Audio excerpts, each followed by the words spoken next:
This may be my hottest of hot takes, but I'm starting to wonder if we're moving past the era of large numbers of DLCs on big AAA projects. If we're actually returning to something that looks more like expansion packs. I'm Mark Darrah. I worked at BioWare from 1997 until 2021, and I consulted on Dragon Age: The Veilguard. Let's look at a few games and see if this holds any water or if it's just a giant ingot of copium.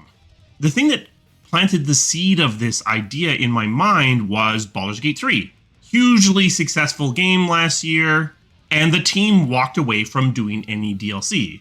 Now, they had their own reasons for doing this. Partly it was the license, partly it was a lack of engagement in the process. But in the past, a storytelling game, an RPG of that level of success would absolutely have figured out a way to make DLC. Another big RPG from last year, Hogwarts Legacy, from what I can tell on the Steam's page, only has one big DLC and their pre-order bonus, and no other major DLCs. Elden Ring has Shadow of the Erdtree and nothing else. Currently, the only thing that Dragon's Dogma 2 has is the camping kit for sale. So they haven't done any DLC. Now, we're earlier in the cycle for Dragon's Dogma 2, so it's possible there's more stuff coming. But normally, if you were planning to do a big piece of DLC, you would have had some indication that that was coming by now. If you compare Dragon's Dogma 2 to Dragon's Dogma 1, Dragon's Dogma 1 had a bunch of DLC. Some story DLC, some cosmetic stuff, weapons pack, the whole gambit of stuff that we've traditionally seen in RPGs for DLC. And this starts to solidify what I'm thinking. You're seeing a concentration, a thinning out of the amount of different DLC packs. And when DLC packs are being created, they're seeming to be larger in scope. Currently, Dragon Age: The Veilguard is saying they aren't planning to do any DLCs. If we step back to Dragon Age Inquisition has 3 story-based DLCs. It has 2 item pack DLCs, and then the Black Emporium. So 6 pieces of DLC. But if you go back even further to Dragon Age Origins has a massive number of DLCs. A lot of them storytelling DLCs. It has Warden's Keep, it has Stone Prisoner, it has Return to Ostagar, it has Liliana's story, it has Tale of Orzammar, Darkspawn Chronicles, it has the Golems of Amgarak, it has Witch Hunt. So what is that? 1, 2, 3, 4, 5, 6, 7, 8 pieces of story DLC. It has a bunch of promotional DLC. You still see that. It has Feast Day gifts, it has Feast Day pranks, it has DLC of all shapes and sizes. Most of it fairly small. Even the storytelling stuff is relatively limited in scope. And then, of course, Dragon Age Origins has Dragon Age Awakening, a full-sized boxed product expansion pack. Going from Dragon Age Origins to Dragon Age Inquisition, you already see a massive reduction in the number of pieces of DLC. And then going from Inquisition to what's currently being talked about for the Veilguard, you're going right down to 0. So does this make sense? And can I explain why this is happening? I think I can. And I think Inquisition might be the thing that sort of shows the way. In the Inquisition DLC, and to a large degree in the Witcher 3 DLC, what you saw compared to what came before it was a fairly dramatic scoping up of this DLC. When you look at something like Liliana's Song or the Darkspawn Chronicles, and you compare it to something like Trespasser or The Descent, the Inquisition pieces of DLCs are much larger in scope, both in that they have more content in them, but also they introduce new systems or new ways of playing the game.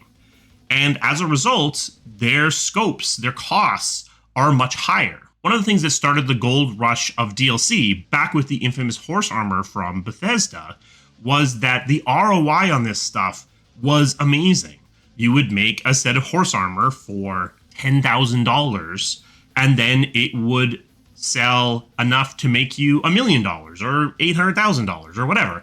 And so while the magnitude of what you were making wasn't very big because of attach rates, because that kind of cosmetic DLC often had relatively low attach rates in the single digit percentage points. Because you were spending so little money, your return was really good. And then for story-based DLC, similarly, you weren't spending that much money. You might be spending 50, 60 staff months, so your cost is well under $1 million, but you're attaching it, say, somewhere between 10 and 20%. So a game that sells 5 million copies that attaches at even 10% sells 500,000 copies of your piece of DLC. If that thing is priced at $10, then even once you scrape the 30% digital fee off of there, you're still making $3.5 million. So if you only cost $500,000 to make, again, your ROI, it's like 7x. You're getting 7 times back what you spent on it. But as we move from Origins into newer titles, like The Witcher 3, like Dragon Age Inquisition, those costs are going up massively. And as a result, you're not spending $500,000 on a DLC.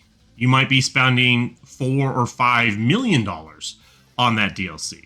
So now that attach rate, which is getting you 500,000 sales, you might only be breaking even or making a little bit of money. Now, prices did go up as we went along, so you might be going from $10 for that DLC to $15, but your margins are shrinking. When you're spending $1 and getting $8 back, no one's asking about opportunity costs. But when you're spending $1 and getting $1.30 back, now people are wondering if maybe those people shouldn't be on the other stuff that's being done at the studio, and if this is just a distraction. Additionally, as we've gone through time, as we've moved into the world of these anchor live services consuming a lot of people's background time, attach rates have actually steadily gotten worse. In 2009, if you were playing Dragon Age Origins and you liked RPGs, you might not be playing anything else. So you finish Dragon Age Origins, and maybe you replay it, maybe you don't. But then when a new piece of DLC comes along, you're not really setting anything aside to pick this up again. Even if you're playing another single-player offline game, you might just wait to buy the DLC until you finish that game, and then you pick it up and you move on. But today, if you are going to play a piece of DLC from a single-player game, you have to stop playing Destiny or WoW or Fortnite or whatever live service you are playing in the background in order to go back to that single player game that you had stopped playing in order to be one of the people who buys that piece of DLC. So people still do it. Some people don't play live services. But as these live services have become habits in the background of people's lives, I think that's pushed attach rates down as well. Witcher 3 may have also changed expectations in this space. They released a bunch of patches, but then they tacked on a little tiny bit of story content or cosmetics or whatever, and actually labeled these things as DLC. So by doing that, they raised the bar of the expectations of what you got for free. That may have crowded out the bottom end of some story-based DLC. So we've kind of come at it from both directions. As scopes of this DLC have gotten bigger, as expectations have gotten bigger, costs have gone up, and simultaneously attach rates have gone down. So the end result is that we're seeing a lot less DLC. One final thought is that a lot of these companies now have more complicated structures.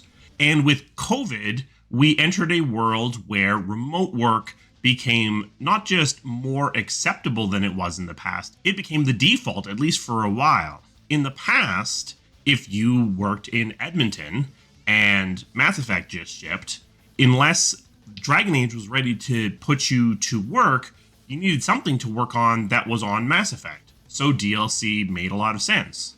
These days, if you're working in Edmonton, you can work on FIFA or Battlefield or whatever all across the world because there's a lot more willingness to accept remote work. I'm not sure if we will stick with this attitude at the larger publishers, but that's where we are right now. So there is less of a need to have stuff for people to work on while they're waiting for the other franchise to ramp up. What we are seeing are these big pieces of DLC, large enough to be worth a conversation in the news, large enough to be expansion packs. I've lamented the death of expansion packs in the past, and maybe they secretly came back when I wasn't really paying attention, and we have expansion packs once again. Because what an expansion pack does is it makes enough noise for you to set down your live service. It makes enough noise for the press to do some stories about it. Maybe you even go into retail. It lets you refresh the retail channel and sell the game again, but now it's bigger and better and more. So I kind of just grabbed the first RPGs that I thought of. So I'm not super confident in my conclusion here, but it kind of looks like even Bethesda is following suit. A little early to tell, but there isn't as much DLC for Starfield as you would have expected 5, 10, 15 years ago. The feeling right now is that maybe we are moving away from the age of this trickle of DLC in the tail end of the RPGs and moving back to what we saw in the 90s even, where games come out and then maybe a fairly significant time later, maybe even a year later, they get a big expansion pack with a significant price point that refreshes attention on the game. Is this real? Let's talk about it down in the comments. I do think it's obfuscated by the massive amount of content that live services are churning out. So the total volume of DLC in the entire industry isn't down because live services like Fortnite and Destiny and such have to keep on pumping stuff out. But within the single-player story-driven RPG, I think that we may be moving back to a model from quite a long time ago where games have 0 to 2 pieces of DLC. That DLC is big and meaty and includes significant story, includes new gameplay, includes changes to the game, is more like a 1.5 or a 1.3 as opposed to just a bit of disposable candy fluff. A special thanks to my members. They provide the resources that this channel needs to keep running. If you're interested in becoming a member, there's a link to that down in the description. We also have a Patreon if you are more comfortable supporting the channel in that way. If you found this video interesting, even if you don't agree with what I just said, give it a thumbs up because that signals to YouTube that it's worth potentially showing this to some other people. We also have merch now. This is the High Tea on the High Seas shirt. That will be tagged in the video if you're interested in picking something up, which also supports the channel. Do you buy this? Does this make sense? Is this just 100% wishful thinking on my part? Wishing for the return of a different kind of business model in the single-player RPG space? Let's talk about it down in the comments. I don't know that I'm going to defend this position super strongly. This is something that struck me, and when I dug in a little bit, seemed to hold water. So let's talk about that down in the comments. I will see you again soon. Thank you.